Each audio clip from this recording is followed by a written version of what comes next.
님들 진짜 역사적인 일이 일어났는데 아직도 많은 사람들이 제대로 모르고 있어. 2026년 1월 22일에 코스피가 처음으로 5,000선을 돌파했거든. 근데 이게 단순한 숫자 상승이 아니라 우리 경제에 뭔가 본질적인 변화가 일어났다는 뜻이야. 그게 정확히 뭔지 지금부터 파헤쳐 볼 거니까 꼭 끝까지 봐줘. 좋아요랑 구독, 알림 설정까지 꼭 해놓고 경제학 박쥐가 설명하는 내용 끝까지 봐줘. 진짜 중요한 정보 얻어갈 수 있을 거야. 첫 번째, 이게 얼마나 대단한 건지부터 알아야 해. 코스피 5000이라는 건 1980년을 기준값 100으로 잡았을 때 지금이 그 50배가 됐다는 뜻인 거야. 미친 성장이지? 근데 더 미친 건 이걸 달성한 속도야. 2025년 10월 27일에 4000선을 넘었고 단 3개월 만에 5000을 돌파했어. 역대 기록을 보면 올해 1월부터 지금까지 12거래일 연속 상승이라는 경이로운 기록도 세웠고, 두 번째, 이런 일이 왜 일어났는지가 핵심인데 크게 세 가지가 맞아떨어졌어. 첫 번째가 반도체 슈퍼사이클이야. AI 데이터 센터 수요가 폭발적으로 늘어나면서 삼성전자와 SK하이닉스가 역대급 실적을 냈거든. 지난 2025년 반도체 업종은 159% 상승했어. 코스피가 75.6% 올랐는데 반도체만 뺀다면 46.3%밖에 안 올랐다니까 얼마나 지배적인지 알 수 있지. 두 번째가 정부 정책이야. 상법 개정으로 기업 지배 구조를 개선하고 밸류업 프로그램으로 주주 친화 정책을 강화했어. 이게 뭐냐면 그동안 한국 주식이 저평가되는 코리아 디스카운트라는 문제가 있었는데 제도를 개선해서 이걸 완화시킨 거야. 세 번째가 글로벌 유동성이야. 2026년 초에 지정학적 리스크들이 완화되면서 전 세계 투자자들이 위험 자산으로 돈을 몰아줬어. 그게 특히 한국에 집중됐다니까 얼마나 한국 시장이 주목받았는지 알 수 있어. JP모건 같은 글로벌 투자은행도 코스피가 올해 6,000까지 갈 수 있다고 전망할 정도야. 이제 우리 증시가 세계 시장에서 진짜 중요한 역할을 하고 있다는 뜻이거든. 세 번째, 그럼 이게 앞으로 계속될까? 증권가 의견을 보면 예상 범위가 3,900에서 5,500 정도거든. 낙관론이 우세한데 사실 리스크도 있어. 조정을 받을 수 있다는 뜻이야. 실제로 2월 초에 미국 증시 약세 영향으로 한 번 하락했거든. 하지만 중요한 건 지금 반도체 업황은 여전히 강하고 기업 실적도 대폭 개선될 거라는 거야. 2026년 영업이익 428조 원, 순이익 310조 원으로 예상되는데 이건 전년 대비 40% 이상 증가하는 거거든. 네 번째, 하지만 조심해야 할 점들이 있어. 첫 번째가 쏠림 현상이야. 지수 상승의 대부분을 삼성전자, SK하이닉스 같은 초대 형주가 차지하고 있거든. 전체 시가총액의 38에서 40%가 이 두 회사에 집중돼 있어. 좋은 말로는 강하다는 뜻이지만 나쁜 말로는 위험하다는 뜻이기도 해. 두 번째가 밸류에이션 부담이야. 급등한 만큼 주가가 충분히 비싼 수준에 올라왔다는 거지. 일시적인 조정은 자연스러운 거야. 다섯 번째, 그럼 우리는 뭘 해야 할까? 첫 번째, 상반기에 집중하는 게 나을 것 같아. 증권가 전망을 보면 상반기는 밀기이고 하반기는 조정 가능성이 있다고 봐. 상반기에 외국인 수급과 정책 실적 모멘텀이 주가를 끌어올릴 가능성이 높거든. 두 번째, 반도체에만 올인하지 말고 다른 업종도 봐. 조선, 방산, 전력기기, AI 인프라 같은 업종도 점진적으로 확산하고 있거든.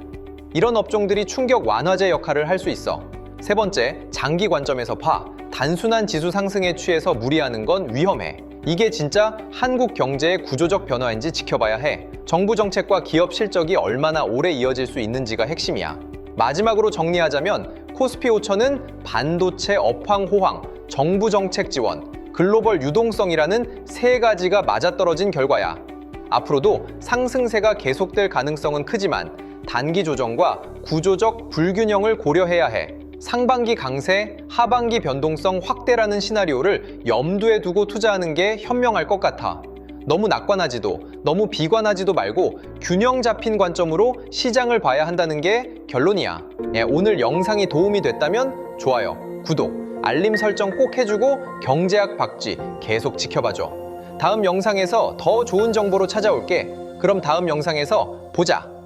님들 이거 알아? 지난달 중국에서 뭔가 진짜 큰일이 터졌거든. 시진핑 측근인 장유샤 부주석이 숙청됐고 중앙군사위원회 장성만 20명 이상이 한 번에 떨어져 나갔어. 근데 대부분 사람들이 중국 내부 문제네 이 정도로만 생각하잖아. 그게 문제야. 왜냐면 이게 한국 경제에 미칠 파장은 완전히 다른 차원이거든. 시진핑 체제가 약해지는 건지 아니면 더 강해지는 건지에 따라서 한국 수출 기업, 투자자들한테 미치는 영향이 정반대로 갈린다고. 지금부터 전문가 10명이 예측한 5가지 시나리오를 하나씩 풀어볼 텐데 이거 진짜 듣고 있으면 소름 돋을 거야. 좋아요랑 구독, 알림 설정까지 꼭 해놓고 경제학 박쥐가 설명하는 내용 끝까지 봐줘. 자, 이제 본격적으로 전문가들이 제시한 시나리오를 봐야 해. 크게 2가지 상황이 있거든. 첫 번째, 정치 권력 공백 시나리오야. 만약 시진핑 체제가 흔들리면서 정책 일관성을 잃으면 어떻게 될까? 중국의 부동산 위기가 더 심해져. 지금도 이미 심각한데 이게 금융 시스템까지 불안하게 만들 수 있다는 거지. 그러면 기업들이 투자를 안 하고 실업이 늘고 경제가 연쇄적으로 무너지는 거야. 두 번째, 오히려 통제력이 강화되는 시나리오도 있어. 이게 더 위험할 수 있거든. 중국이 중국식 자급자족 정책을 밀어붙이는 거야.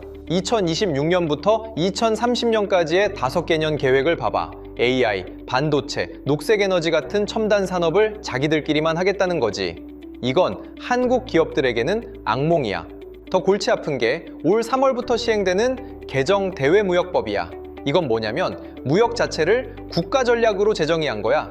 기업 규제 권한이 엄청 확대되는 거지. 한국 기업들이 기술 유출 규제에 걸릴 위험이 커지고 증갑세 부담도 늘어나고 통신이나 AI 관련 사업은 규제가 복잡해진다고 봐. 요는 한국 기업들이 중국에서 자유롭게 사업하기가 점점 어려워진다는 거야. 지금 한국이 중국에 얼마나 의존하고 있는지 알아? 대중 수출이 전체 수출의 20%에 가까워. 근데 지금 이게 진짜 문제가 되고 있어. 작년부터 14개월 연속으로 중국 수출이 떨어지고 있거든. 최악의 경우 마이너스 21%까지 떨어졌어. 이건 심각한 거야. 왜냐면 중국 경제 자체가 무너지고 있기 때문이야. 부동산 버블이 터지면서 중국 국민들이 18조 달러를 날렸어.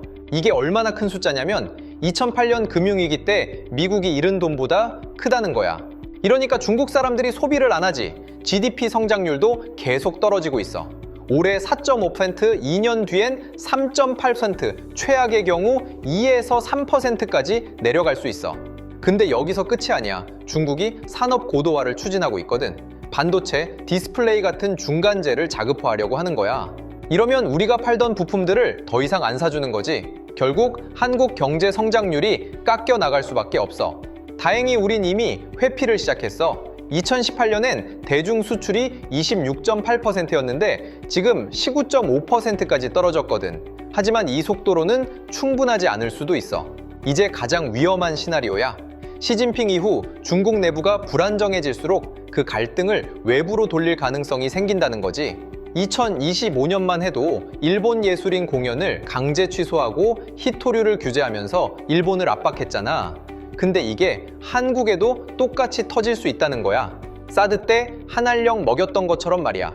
중국은 경제를 보복의 도구로 삼는 게 점점 노골화되고 있거든. 2027년은 인민해방군 창설 100주년이야. 이 시기에 중국은 군사력을 과시하려고 혈안이 돼 있을 거야. 대만 긴장이 극도로 높아질 수밖에 없다는 뜻이지. 남중국해 분쟁도 격화될 거고. 여기서 핵심이 뭔데? 미중 갈등이 동시에 심화된다는 거야. 그럼 한국 기업들은 어떻게 되냐고? 미국과 중국 사이에서 이중고를 겪게 되는 거지. 만약 한국이 미국 쪽에 기울면 중국의 경제 보복이 들어온다. 반도체, 배터리, 화학. 중국 시장을 의존하는 모든 산업이 타격을 받는 거야. 한국 관광객 감소, 한류 제재도 따라올 거고, 반대로 중국 쪽에 기울면 미국의 압박이 심해진다. 결국 한국은 선택의 압박 속에서 몸살을 앓을 수밖에 없다는 거야. 이게 시나리오 4의 악몽이지. 이제 5번째 시나리오야. 글로벌 서플라이 체인이 완전히 재편되는 상황 말이야.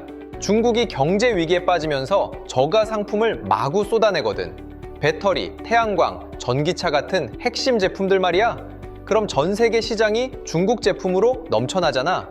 미국은 가만두지 않아. 트럼프 행정부가 나타나서 20% 기본 관세에 중국 제품은 더 때린다니까. EU도 반덤핑 조사를 더 확대하면서 무역 장벽이 우후죽순 생겨나는 거지. 여기서 한국 기업은 진짜 위험해져. 중국을 거쳐서 미국으로 수출하는 부품들이 관세에 걸리잖아. 원가도 올라가고 경쟁력도 떨어지는 거야. 근데 기회도 있어. 바로 프렌드 쇼어링 말이야. 미국, EU, 일본 같은 친구 국가들이 중국 대신 다른 나라에서 사려고 눈을 돌리거든. 한국이 여기서 가게 먹을 기회가 생기는 거야. CPTPP에 가입하고 베트남, 인도네시아, 태국 같은 동남아 시장에 진출하면서 공급망을 분산시키는 거지. 결국 안미경세 전략이 답이야. 미국과는 안보 동맹으로 가고 나머지 세계와는 경제 네트워크를 촘촘히 짜는 거야. 중국 리스크에서 벗어나면서 새로운 기회를 잡는 거지. 자, 이제 핵심이야. 님들이 어떻게 대비해야 하는지 실전 가이드를 줄 거거든. 먼저 기업 리더라면 지금 당장 해야 할 일이 있어.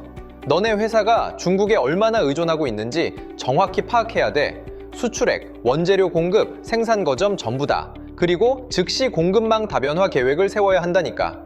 베트남, 인도, 태국 같은 동남아 시장을 지금부터 점 찍어둬야 살아남아.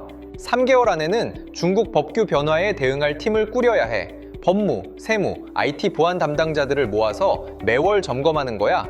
언제, 어떤 규제가 터질지 모르니까. 투자자들은 포트폴리오를 지금 리밸런싱 해야 해. 중국 매출 비중이 높은 기업들은 비중을 줄이고 반도체, AI, 친환경 기업들로 시프트하는 거야. 이게 미래 수익성을 좌우할 거거든. 직장인님들은 자기 자신에 투자해야 돼. AI 교육, 영어 능력, 통상 지식, 이 세 개가 앞으로의 경쟁력이야. 회사가 지원해주든 안 해주든 먼저 움직이는 게 이기는 거야. 중소기업이라면 절대 혼자 버티려고 하지 마. 정부 지원금 활용해서 IT 규제 대응하고 컨설팅 바우처로 전문가 도움받아. 이런 걸 활용하는 기업과 안 하는 기업의 격차가 3년 뒤에는 엄청 벌어질 거야. 결국 이게 분기점이야. 지금 움직이는 기업과 기다리는 기업이 갈린다니까. 님들은 어느 쪽일 거야? 자, 이제 정리해볼까? 전문가들 의견을 종합하면 5가지 시나리오의 발생 확률은 이렇게 나와. 급격한 정치 불안정은 20에서 30%, 통제 강화는 60에서 70% 정도로 봐. 대중 수출 악화는 90% 이상의 높은 확률이고, 지정학적 위기는 40에서 50%, 공급망 재편은 80% 이상이야. 근데 여기서 중요한 게 뭐냐면 이게 미래 얘기가 아니라는 거야. 지금 이미 진행 중이라니까. 한국 기업들의 중국 철수가 2년 연속 증가하고 있잖아. 이건 추측이 아니라 현실이야. 그럼 중국 위기로는 과장일까? 맞아. 과장이 섞여 있어. 근데 차이나 리스크는 진짜 존재하는 거야. 여기서 균형을 맞춰야 한단 말이지. 그래서 님들이 지금부터 준비해야 할 게 뭐냐고. 첫째, 중국에만 기대하지 말 것. 다양한 시장에 노출된 회사들을 봐. 둘째, 기술 기반 산업에 눈을 돌려봐. AI, 반도체, 바이오 이런 분야들 말이야. 시진핑 이후의 중국은 더 이상 예측 불가능한 변수가 될 거야. 결국 이 변화 속에서 살아남는 법은 더 이상 중국에만 의존하지 않는 거야. 님들의 자산도 커리어도 회사 선택도 그래야 돼. 5년 뒤 후회하지 말고 지금부터 준비해. 경제적 안정은 한 곳에만 기대하는 게 아니라는 거 꼭 기억해둬. 자, 오늘 영상이 도움이 됐다면 좋아요, 구독, 알림 설정 꼭 해주고 경제학 박쥐 계속 지켜봐줘. 다음 영상에서 더 좋은 정보로 찾아올게. 그럼 다음 영상에서 보자구. 여러분 혹시 주식을 살 때 어떤 기준으로 고르세요? 아마 대부분 이 회사가 싼가 비싼가를 생각하실 거예요. 그런데 잠깐, 같은 회사인데 전문가마다 평가가 다르다는 걸 아세요? 그 이유는 바로 기업 평가 지표 때문입니다. 오늘 우리가 배울 5가지 지표는 PER, PBR, PSR, EV/EBITDA, 그리고 ROE입니다. 이 지표들이 왜 필요한지, 언제 어떤 지표를 봐야 하는지 중학생도 이해할 수 있게 설명해 드립니다. 준비되셨으면 지금부터 시작하겠습니다. 이런 정보 계속 받아보고 싶으면 좋아요랑 구독, 알림 설정까지 꼭 해놓고 경제학 박쥐가 설명하는 내용 끝까지 봐주세요. 오늘 끝까지 보면 진짜 중요한 정보 얻어갈 수 있을 겁니다. 이런 정보 계속 받아보고 싶으면 좋아요랑 구독, 알림 설정까지 꼭 해놓고 경제학 박쥐가 설명하는 내용 끝까지 봐주세요. 오늘 끝까지 보면 PR이 뭔지 쉽게 설명하자면 어떤 회사가 1년에 벌어들인 이익에 비해 주가가 몇 배인지를 보는 지표예요. 계산 방법은 정말 간단합니다.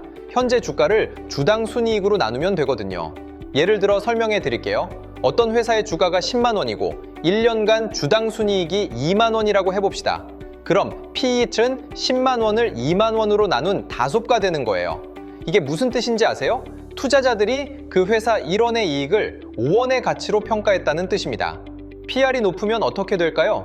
PR이 높다는 것은 주에 비해 이익이 적다는 뜻이에요. 다시 말해 주가가 고평가되었을 가능성이 있다는 거죠. 보통 PR이 10을 넘으면 고평가된 것으로 봅니다. 반대로 PR이 10 이하면 어떨까요? 이 경우에는 주가가 저평가된 것으로 봅니다.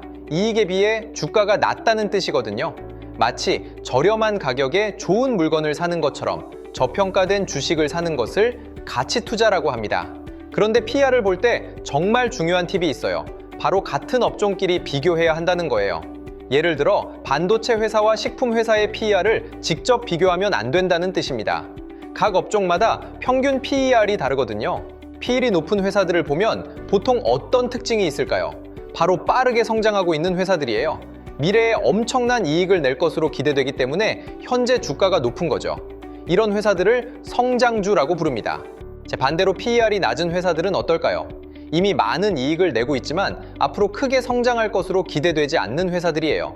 이런 회사들을 가치주라고 부르는데 배당금이 높은 경우가 많습니다. 마지막으로 PER의 한 가지 중요한 한계를 알려드릴게요. 적자 상태인 회사, 즉 손실을 보고 있는 회사는 주당 순이익이 음수가 되기 때문에 PER을 계산할 수 없습니다. 따라서 신생 회사나 어려움을 겪고 있는 회사의 평가에는 PER이 도움이 되지 않을 수 있어요. 이런 경우에는 다른 지표들을 함께 살펴봐야 합니다. 이제 PBR, 즉 주가순자산 비율에 대해 설명해 드리겠습니다. PBR은 기업의 자산 가치에 비해 주식이 얼마나 비싼지를 나타내는 지표입니다. PBR의 계산법은 매우 간단합니다.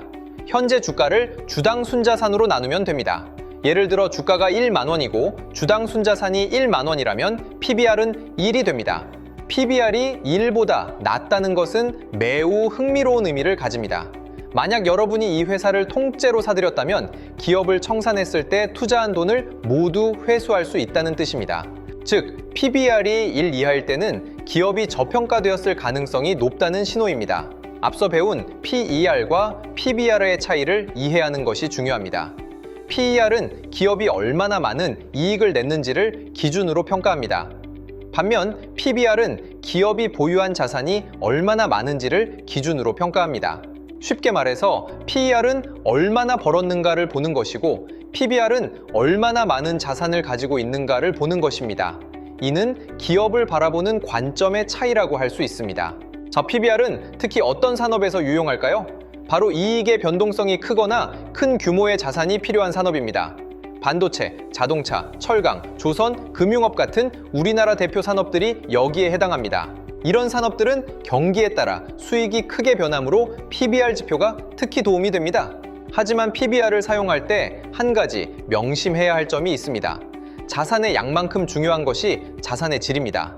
낡은 기계나 쓸모없는 자산이 많으면 PBR이 낮아도 위험할 수 있으므로 자산이 제대로 활용되고 있는지도 함께 살펴봐야 합니다. 이번에는 적자 회사도 평가할 수 있는 신기한 지표 PSR에 대해 알아보겠습니다. 이번에는 적자 회사도 평가할 수 있는 신기한 지표 PSR에 대해 알아보겠습니다.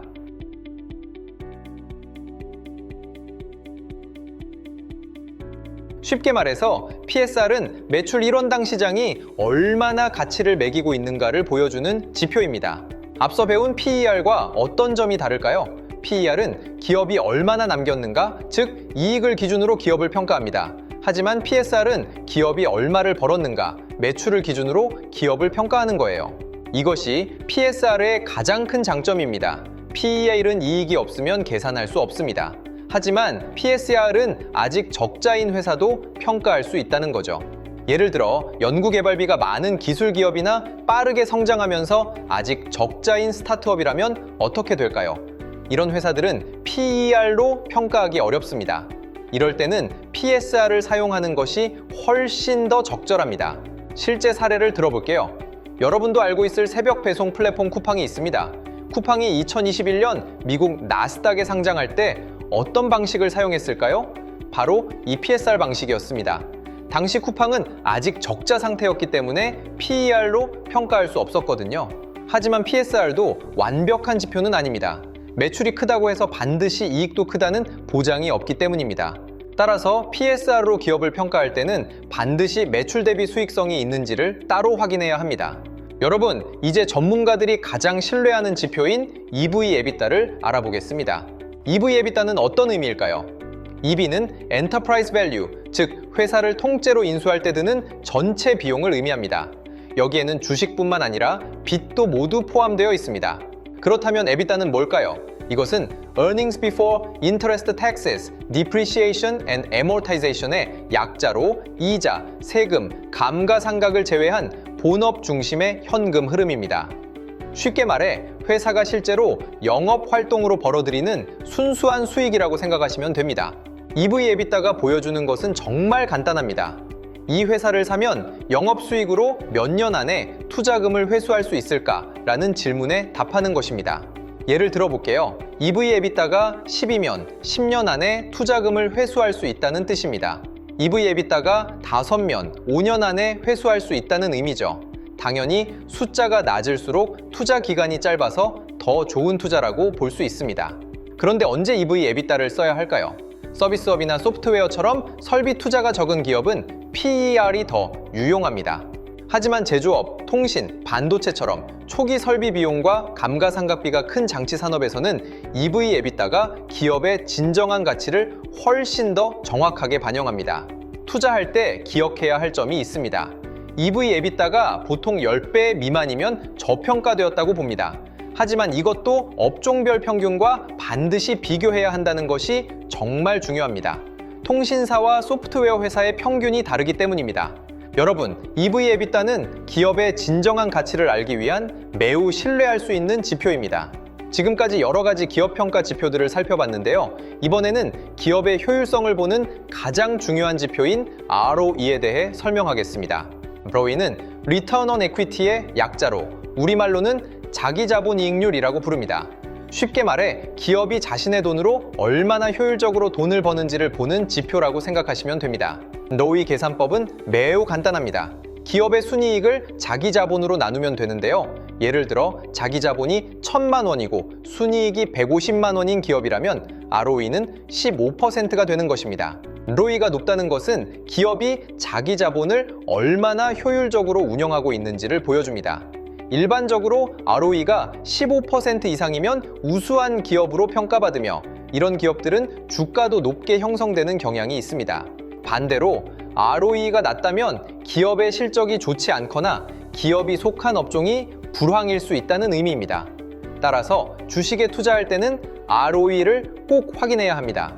그런데 여기서 중요한 점이 있습니다. ROE만으로는 부족하다는 것인데요. PER이나 PBR 같은 다른 지표들과 함께 보면 기업을 훨씬 더 정확하게 평가할 수 있습니다. 이렇게 여러 지표를 종합적으로 살펴봐야 현명한 투자 결정을 할 수 있다는 점을 기억해 주세요. 이제 실제로 어떤 기업을 평가할 때 어떤 지표를 봐야 하는지 정리해 드리겠습니다. 먼저 성숙한 대기업이라면 PER을 중점적으로 봅니다. 이미 안정적으로 이익을 내고 있으니까요. 반면 반도체나 자동차처럼 경기에 민감한 기업들은 PBR을 함께 봅니다. 이런 기업들은 경기에 따라 이익이 크게 변하거든요. 스타트업이나 성장 단계 기업이라면 PSR을 활용합니다. 아직 이익이 불안정하니까 매출을 기준으로 평가하는 거죠. 그리고 감가상각비가 많은 건설사나 철강 기업 같은 경우에는 EV/EBITDA를 봅니다. 이 지표가 실제 현금 흐름을 더 잘 반영하거든요. 또한 기업의 경영 효율성을 알고 싶다면 ROE도 함께 살펴봅시다. 모든 지표가 중요한 만큼 한 가지 지표만 보지 마세요. 여러분이 투자하려는 기업의 업종이 무엇인지, 현재 어떤 성장 단계인지 파악한 후 여러 지표를 종합적으로 비교하는 것이 현명한 투자자의 방법입니다. 이제 여러분이 실제로 주식을 사기 전에 꼭 확인해야 할 체크리스트를 정리해 드리겠습니다. 첫째, PER이 10 이하이거나 같은 업종의 평균보다 낮은지 확인하세요. 둘째, PBR이 1 이하이거나 업종 평균보다 낮은지 봅니다. 셋째, EV/EBITDA가 10배 미만인지 확인하세요. 넷째, ROE가 15% 이상인지 살펴봅니다. 다섯째, 동종업계 경쟁사와 비교해서 이 기업이 정말 저평가되어 있는지 검토해야 합니다. 하지만 여기서 매우 중요한 주의사항이 있습니다. PER과 PBR이 낮다고 해서 항상 좋은 투자처는 아니라는 점입니다. 이를 가치 함정이라고 부르는데 낮은 지표 뒤에 회사의 심각한 문제가 숨어 있을 수 있습니다. 따라서 절대로 한 가지 지표만 보고 투자 결정을 내리면 안 됩니다. 반드시 여러 지표를 함께 살펴봐야 합니다. 또한 최근 1년 수치보다는 3년, 5년 평균 지표로 비교하는 것이 훨씬 안전합니다. 마지막으로 투자하기 전에 최신 재무제표를 꼭 확인하세요. 이러한 체크리스트를 모두 따르면 현명한 투자자가 될 수 있습니다. 여러분이 이제 5가지 지표를 제대로 이해했다면 주식 투자 성공 확률이 크게 높아질 겁니다. 실제로 과거 통계에 따르면 저-PER과 저-PBR 조합으로 투자한 경우 장기적으로 시장 평균을 크게 웃도는 수익률을 기록했습니다. 하지만 투자는 항상 위험을 동반합니다. 따라서 여러분이 꼭 기억해야 할 3가지 조언이 있습니다. 첫째, 한 종목에 모든 자금을 몰빵하지 마세요. 반드시 분산 투자를 하셔야 합니다. 둘째, 기업의 현재 상황뿐 아니라 미래 전망도 함께 고려하세요. 셋째, 손절과 익절의 기준을 미리 정해두세요. 자, 오늘 영상이 도움이 됐다면 좋아요, 구독, 알림 설정 꼭 해주고 경제학 박쥐 계속 지켜봐 주세요. 다음 영상에서 더 좋은 정보로 찾아올게. 그럼 다음 영상에서 봐요. 여러분은 올해 코스닥에서 최대 150개 기업이 상장 폐지될 수 있다는 사실을 알고 계셨나요? 지난 20년간 1,353개 기업이 코스닥에 상장되었는데 같은 기간 퇴출된 기업은 단 405개에 불과합니다. 3배 이상 많이 들어오는데 나가는 건 매우 적은 다산소사 구조죠. 그렇다면 이상한 점이 하나 있습니다. 코스닥 시가총액은 지난 20년간 8.6배나 증가했는데 코스닥 지수는 고작 1.6배만 올랐다는 겁니다. 우량 기업들의 성장이 지수에 반영되지 못하고 있다는 의미입니다. 이 문제를 해결하기 위해 정부가 나섰습니다. 2026년부터 상장 폐지 기준을 강화해서 다산다사 구조로 전환하려는 것인데요. 좋아요랑 구독, 알림 설정까지 꼭 해놓고 경제학 박쥐가 설명하는 내용 끝까지 보면 진짜 중요한 정보 얻어갈 수 있습니다. 코스닥 시가총액은 지난 20년간 8.6배나 증가했는데 코스닥 지수는 고작 1.6배만 올랐다는 겁니다. 우량 기업들의 성장이 지수에 반영되지 못하고 있다는 의미입니다. 이 문제를 해결하기 위해 정부가 나섰습니다. 2026년부터 상장 폐지 기준을 강화해서 다산다사 구조로 전환하려는 것인데요. 좋아요랑 구독, 알림 설정까지 꼭 해놓고 경제학 박쥐가 설명하는 내용 끝까지 보면 진짜 중요한 정보 얻어갈 수 있습니다. 그런데 2024년에는 20건으로 늘었고 2025년에는 무려 38건까지 증가했습니다. 단 2년 사이에 5배 가까이 급증한 것이죠. 그렇다면 이 정도면 충분할까요? 금융당국의 판단은 아닙니다. 실제로 2024년 3분기 기준으로 시뮬레이션한 결과 2029년에는 코스닥 시장 전체 1,700개사 중 무려 137개사가 새로운 퇴출 요건에 해당할 것으로 예상됩니다. 이는 코스닥 전체 기업의 8%에 해당하는 규모입니다. 결국 정부가 지금 기준을 강화하겠다는 결정은 부실 기업의 시장 연명으로 인한 투자자 피해의 악순환을 끊겠다는 강한 의지를 보여주는 것입니다. 그런데 2024년에는 20건으로 늘었고 2025년에는 여러분 이제 2026년 코스닥 상장 폐지 기준의 핵심 강화 요건을 살펴보겠습니다. 가장 먼저 설명드릴 것은 시가총액 기준의 대폭 상향 및 조기 적용입니다. 기존 계획을 보면 2027년 1월에 200억 원, 2028년 1월에 300억 원으로 단계적 상향이 예정되어 있었습니다. 그런데 이번 개편으로 이 일정이 대폭 앞당겨졌습니다. 2026년 7월에 이미 200억 원으로 올라가고 2027년 1월에는 300억 원이 됩니다. 현행 기준인 150억 원과 비교하면 얼마나 급격한 변화인지 알 수 있습니다. 2026년 7월에는 150억 원에서 200억 원으로 무려 33% 상향되는 것입니다. 그리고 불과 6개월 뒤인 2027년 1월에는 300억 원이 되니 1년도 차에 되지 않아 100% 이상 상향되는 셈입니다. 이렇게 시가총액 기준이 높아지면 관리 종목 기업들은 훨씬 빠르게 상장 폐지 위험에 직면하게 됩니다. 더욱 중요한 것은 일시적인 주가 띄우기로 이 기준을 회피하려는 시도를 차단하기 위해 세부 적용 기준도 강화되었다는 점입니다. 기존 기준을 살펴보면 30거래일 동안 연속으로 시가총액 기준을 미달한 후 90거래일 중에 연속 10거래일 플러스 누적 30거래일 동안 기준을 충족하면 상장 폐지를 면제받을 수 있었습니다. 즉, 단편적으로 기준을 충족하면 되었던 것입니다. 그러나 새로운 기준에서는 훨씬 엄격해졌습니다. 90거래일 중에 연속 45거래일 동안 반드시 기준을 충족해야만 상장 폐지 면제 판정을 받을 수 있습니다. 이는 절반에 가까운 기간 동안 지속적으로 기준을 유지해야 한다는 의미입니다. 일시적인 주가 부양으로는 더 이상 위기를 벗어날 수 없다는 뜻이기도 합니다. 참고로 이 기준은 코스닥뿐 아니라 코스피에도 동일하게 적용됩니다.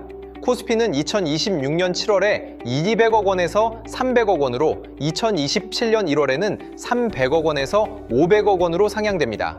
시장 구분 없이 모든 상장사에 더욱 높은 기준이 적용되는 것입니다. 이제 두 번째 강화 요건인 동전주 상장 폐지 신설에 대해 설명하겠습니다. 동전주란 주가가 1,000원 미만인 종목을 의미합니다. 이러한 종목들은 높은 변동성과 낮은 시가총액으로 인해 주가 조작에 악용될 가능성이 높습니다. 미국의 나스닥에서 운영 중인 페니스톡 관리 제도를 참고하여 이번에 신설되었습니다. 동전주 상장 폐지의 구체적인 적용 기준은 다음과 같습니다. 30거래일 연속으로 주가가 1,000원 미만인 경우 해당 종목은 관리 종목으로 지정됩니다. 그 이후 90거래일 동안 45거래일 이상 연속으로 1,000원 이상으로 회복하지 못하면 최종적으로 상장 폐지됩니다.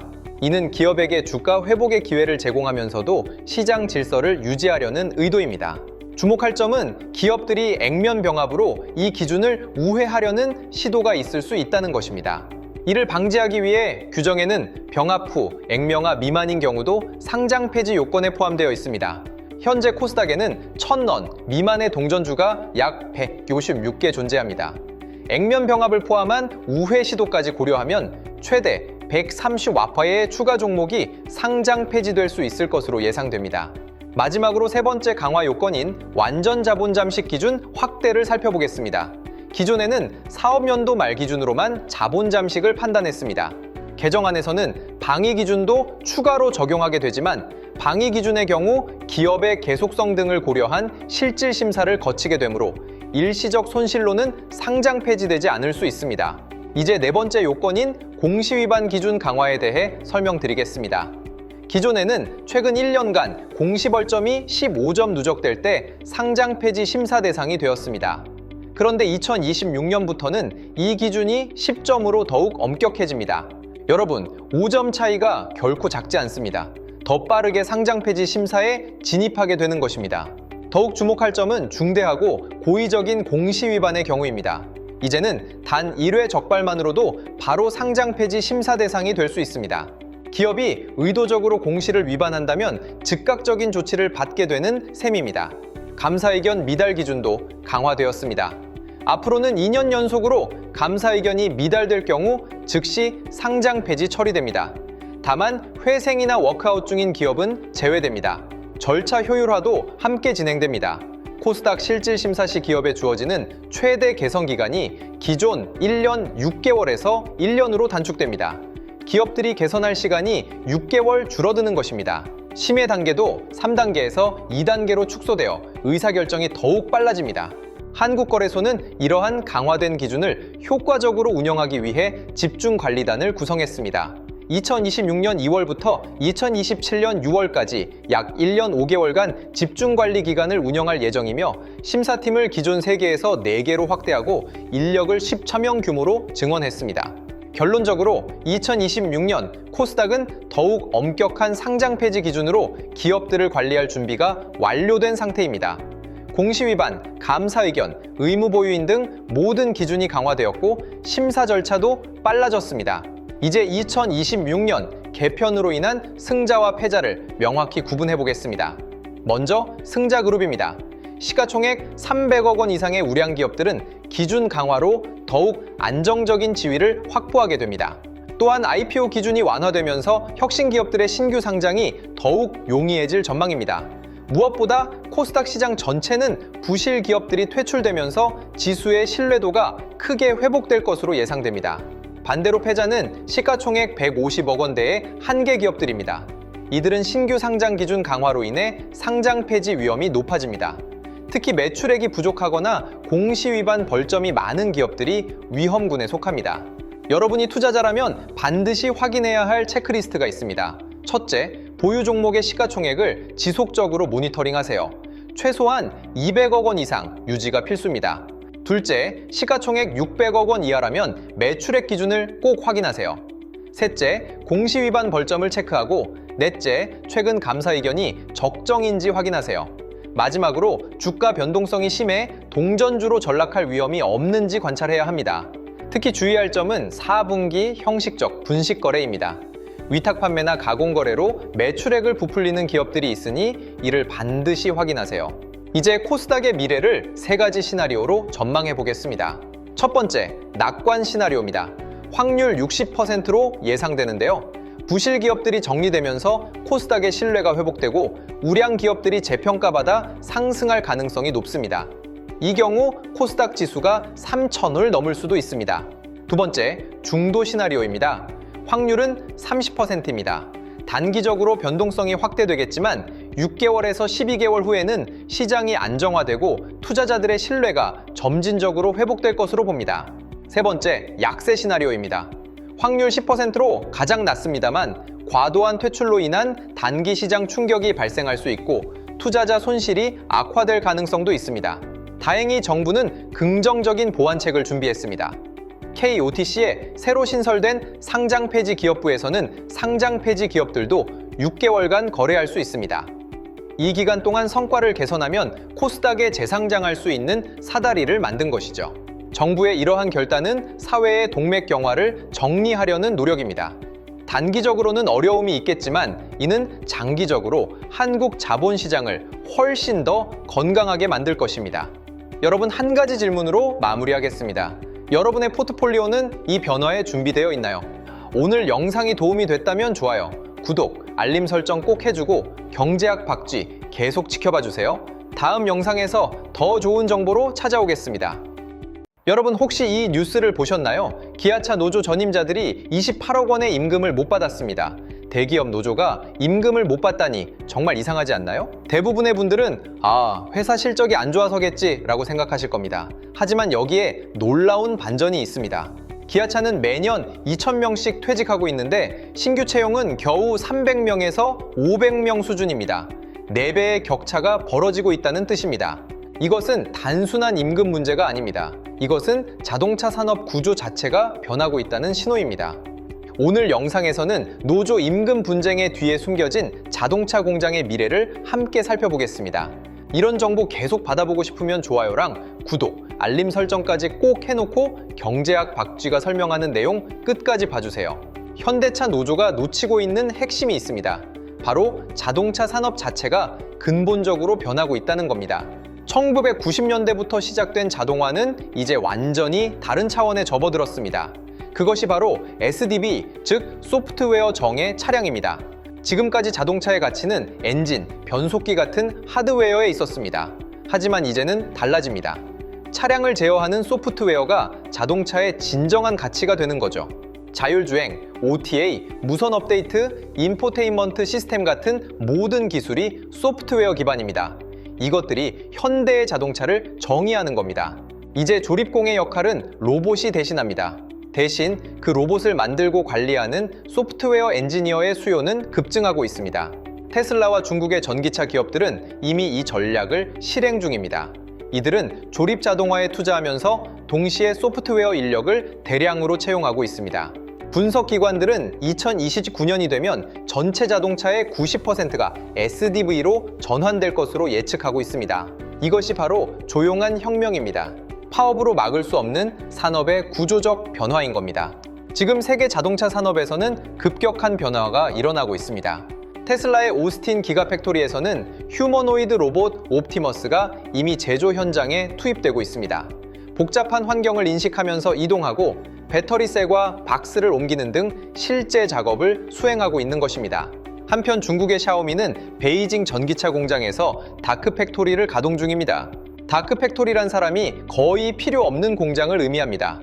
산업용 로봇이 대부분의 작업을 담당하고 불이 꺼진 상태에서도 24시간 가동되는 공장입니다. 이와 대조적으로 현대기아 노조는 로봇 도입 저지와 임금 삭감 없는 정년 연장을 요구하고 있습니다. 글로벌 흐름과 어긋나는 대응이라는 비판을 받고 있는 상황입니다. 그런데 여기서 역설적인 연구 결과가 있습니다. 고려대 연구진이 OECD 14개국을 분석한 결과 흥미로운 사실이 밝혀졌습니다.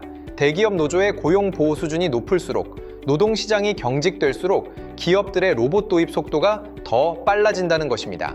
노조의 저항이 강할수록 기업은 인력 대신 자동화에 더욱 집중하게 되는 것입니다. 이것이 바로 현대차 공장의 미래를 결정할 핵심 메커니즘입니다. 10년 후 현대차 공장의 모습은 지금의 선택에 따라 완전히 달라질 것입니다. 여러분, 현대차 노조가 지키려는 조립공 일자리가 왜 사라질 수밖에 없는지 아세요? 그건 자동차 산업 자체의 수익 구조가 완전히 바뀌고 있기 때문입니다. 지금까지 자동차 산업은 부품사가 부품을 만들고 완성차 업체가 조립하고 소비자에게 판매하는 수직적 구조였습니다. 하지만 소프트웨어가 중심이 되면서 모든 게 바뀝니다. 미래의 자동차는 소프트웨어 플랫폼이 핵심입니다. 여기에 통신, 보안, 인공지능 등 다양한 협력사들이 수평적으로 참여하게 되는 것이죠. 마치 스마트폰 생태계처럼요. 구체적으로 수치를 보면 더 명확합니다. 2035년까지 소프트웨어 개발 시장은 360억 유로 증가하고 전자정의 시스템 개발은 130억 유로 증가할 것으로 예상됩니다. 특히 전자정의 부품 공급 시장은 무려 1990억 유로가 증가하며 연평균 5% 성장을 기록할 전망입니다. 이는 업계 평균을 훨씬 웃도는 수치입니다. 반면 전통적인 기계 부품 시장은 어떻게 될까요? 축소됩니다. 기존의 조립식 부품사 모델은 더 이상 필요 없는 것입니다. 이 과정에서 가장 주목할 점은 구글, 애플, 바이두 같은 빅테크 기업들이 자동차 산업에 진입한다는 것입니다. 그들은 소프트웨어 역량으로 무장했고 수익성 높은 플랫폼 사업을 목표로 합니다. 결론적으로 200억 유로의 수익이 누군가는 얻고 누군가는 잃게 되는 극적인 재편이 일어나고 있습니다. 현대차 노조가 지키려는 일자리는 이미 과거의 산업에서 필요한 일자리일 뿐입니다.